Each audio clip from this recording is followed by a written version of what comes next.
Hello, I'm Ben, and today I wanted to talk about a misunderstanding around emotions that's really prevalent in society and has incredibly powerful repercussions. And it's really helpful to understand this in our own lives so we can become more emotionally aware and mature and all the benefits that come with that. So, the misunderstanding is that emotions essentially just disappear if you don't pay attention to them or ignore them. And you can see this happening in the very dysfunctional ways that we relate to our emotions. So on a personal level, we often just try and ignore, repress, numb out to our emotions. We don't feel like it's anything that we want to pay attention to that has any significance or could possibly have any bearing on our lives. It's just, I just feel bad now for a while, and that's annoying, and I want to just push this out the way, and I wish it wasn't here. And I'm just going to try and convince myself all the reasons I shouldn't be feeling this way, or I'm going to just, have some chocolate or go on a holiday, whatever I can, just to push this out the way because I just feel a bit crap for a while and it's just something that's just getting in the way of me living the life that I want to live, right? Or you see it with parents, how their child is feeling sad or angry, and they just instruct, just don't feel that way. Like there won't be any repercussions if you just ignore how you're feeling and try and change how you're feeling. Right? They'll tell their child just relax or just chin up. If your son or daughter is sad, just chin up. Just get on with it. Just think positive thoughts. Everything will be fine. And not realizing that there might be consequences to this. Or Jordan Peterson, a famous psychotherapist, who in his book 12 Rules for Life does the same kind of thing. He says, just hold your head high is his first rule for life.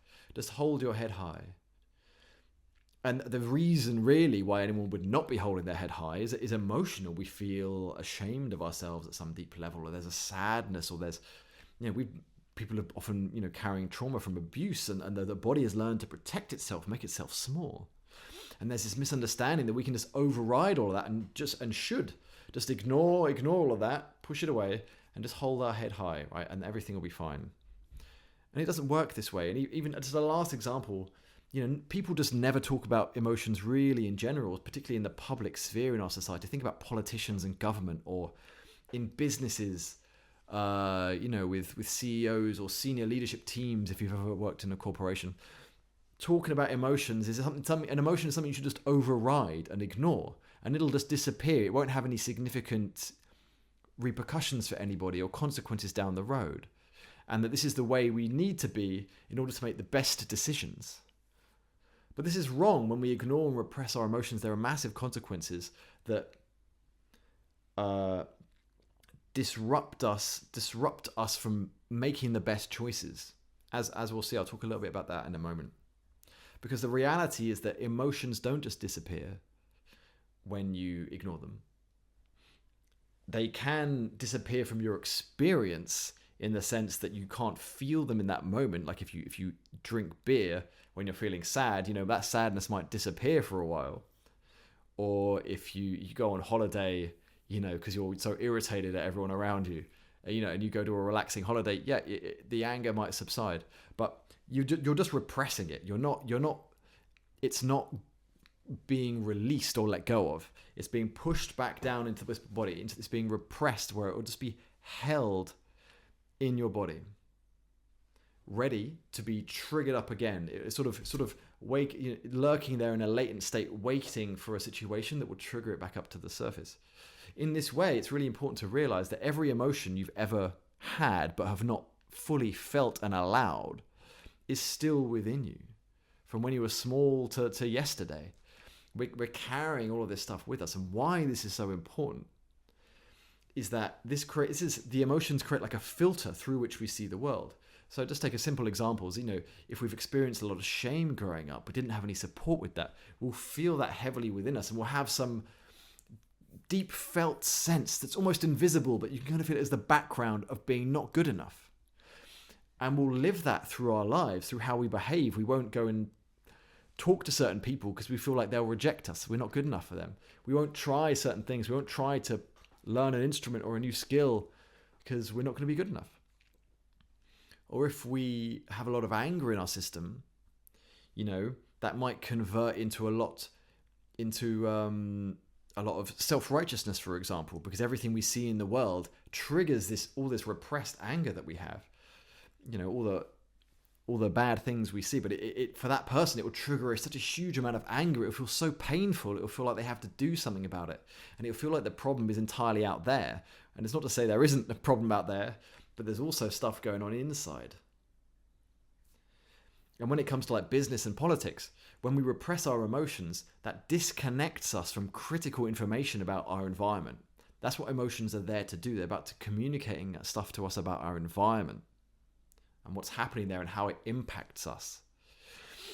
And repressing our emotions might help us to be more ruthless or calculating, more selfish, to put the profit motive ahead of everything else, because that's what we feel like we need to do. Like in a business, to get to the top of a business, you have to feel like you have to repress all, a lot of that stuff and instead just do what makes the most money. Or in politics, you have to do what will be best for your party, right? But is that really the best way to live individually or as a collective, in the most sort of ruthless, disconnected way possible? And in fact, science has shown very clearly in recent years that when you allow emotions and they integrate, it doesn't distort your reality. It actually makes it clearer. You get much clearer insights on what's actually happening and how you should behave in certain situations. So if you're feeling really angry and upset, feeling that anger and hurt and and integrating it, allowing it, will then give you space afterwards for insights and novel knowings to come in, which can really help you to address the actual situation. And again, just highlighting, as if we don't do that, we're actually seeing the reality in a more distorted way. So even when we're trying to be that, ruthless, direct CEO, we're actually seeing reality in a really distorted way because of all these repressed emotions that they don't even know that they're carrying, right? So it's like the history of your life echoes through your body, and it's not going to... sure how to help you with that. Oh, my Alexa is contributing to the video. The history is echoing through our body, and in a way that creates this distortion. But in reality, the only way to help these emotions to lift, release, to feel lighter, to see with greater clarity, is to feel them, to allow them fully. The temptation is to push through them, but it simply doesn't work. And yeah, like I said, there are huge benefits to this, including being able to just get much clearer insights on how we need to behave, as well as feeling lighter. It's like I gave that example of someone who'd maybe been abused in their childhood, and their body has learned to brace, just move around in just a continuous sense of being small, anticipate a sense that the world is dangerous and unsafe, because that's how it was experienced growing up. And that's a tragic situation to be in.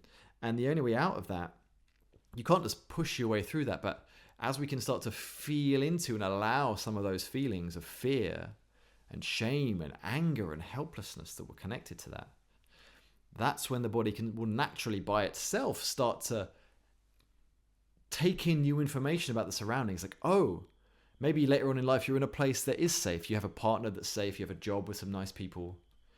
And your body can start to go, oh no, this place is safe. This moment is safe. You're seeing the moment as it is, not through the lens of this past filter of danger and threat, which was so useful and needed then, but maybe isn't needed in this new situation. So feeling these emotions is what lets you actually perceive the present moment as it is. You're actually really seeing reality how it is in front of you. And this is the... so there's massive consequences to this one simple misunderstanding that emotions are these sort of quite irrelevant things that will just disappear if you ignore them.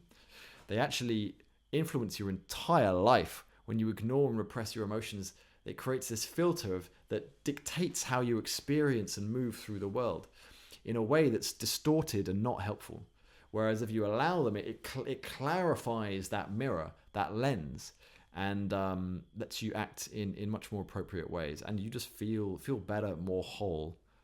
How you do that is another video. I've got several videos on this. There's one called How to Feel Your Feelings, which would be a good place to start. So go check that out.